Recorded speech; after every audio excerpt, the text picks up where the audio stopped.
Hey guys, welcome to the studio. So before I begin showing you all the details on Ptilopsis Staff, I just want to say that this particular prop is a Patreon project where my patrons get to vote on what kind of prop I'm going to make or design for that stretch of the month, or in this case every 2 months, because right now I'm a little busy.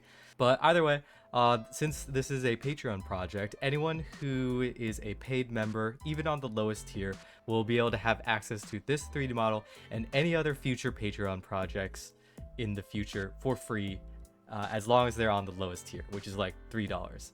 That aside, I will be releasing this to the public for like maybe $5 or something. It's a relatively straightforward, simple prop, so it's not going to be that expensive either way.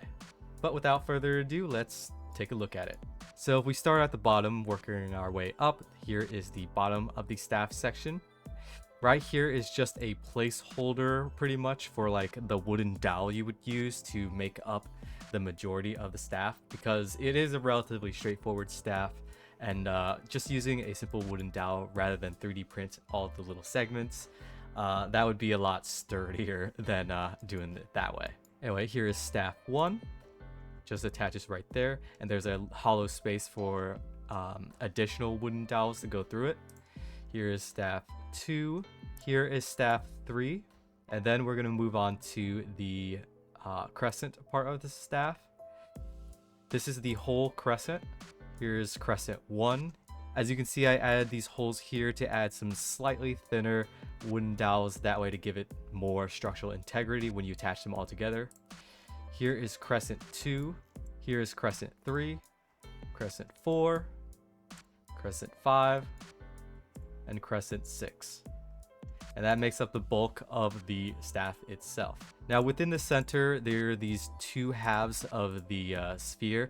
I highly recommend that you 3D print these in like a transparent blue, or even a transparent like a clear filament. That way you can attach some LED lights on the interior, either a light blue LED or a white LED with the light blue transparent 3D printing filament. That way when you turn it on with your power supply or whatever, it'll glow a nice bright blue, just like in our E2 artwork. Now, as you can see, I added these little holes here. This prop is going to be a prime example of making use of wires, either armature wire, that's a really strong, sturdy material you can use to hold this in place, or fishing line. And as you can see on the edge of this little circle thing that is the crescent of the staff, I have these holes. Some of them follow the design of the artwork itself. Some of them I put in there as sort of like a compromise to make sure we get the effect.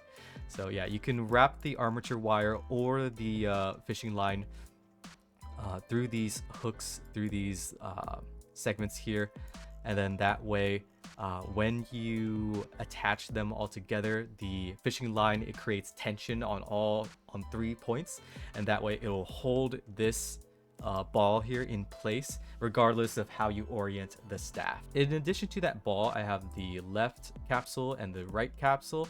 Now this right and left capsule, it's a little tricky because within her E1 and her E2 artwork, you have the capsule enclosed and the capsule like not enclosed or whatever.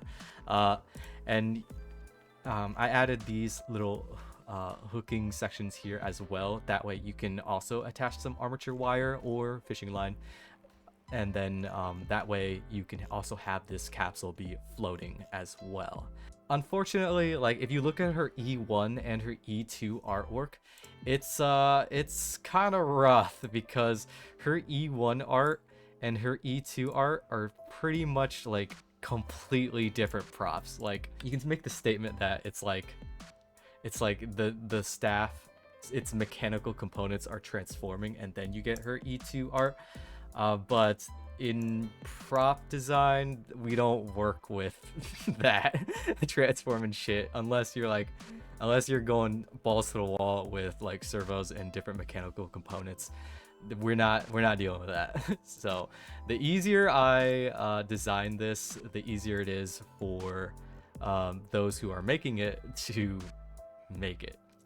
But that aside, these two capsules are able to close in together and sort of, fit together, mesh well together as it closes or opens. And that way, if you're using armature wire, it's a thin metallic wire thingy that you can very easily, it's malleable, so you're able to manipulate it for your poses and whatnot.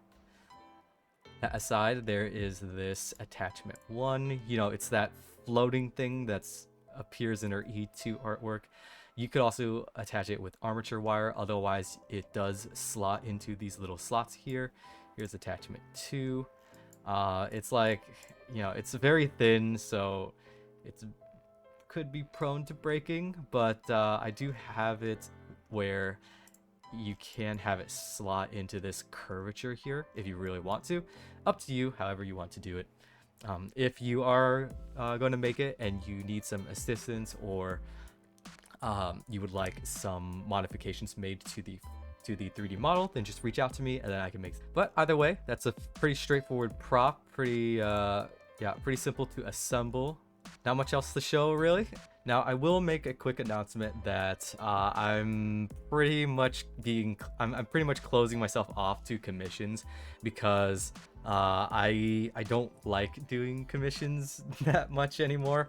I think I'd rather focus more on designing and prototyping a few props that I design, especially if my ideas are like crazy and I need to prototype it myself first before just throwing it out there.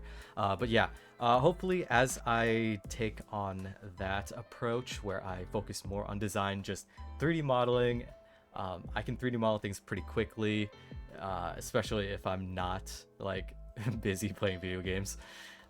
I can release a lot more 3D models out there, and that way I can help out a lot more people and hopefully make my Patreon more enticing as I build out my catalog.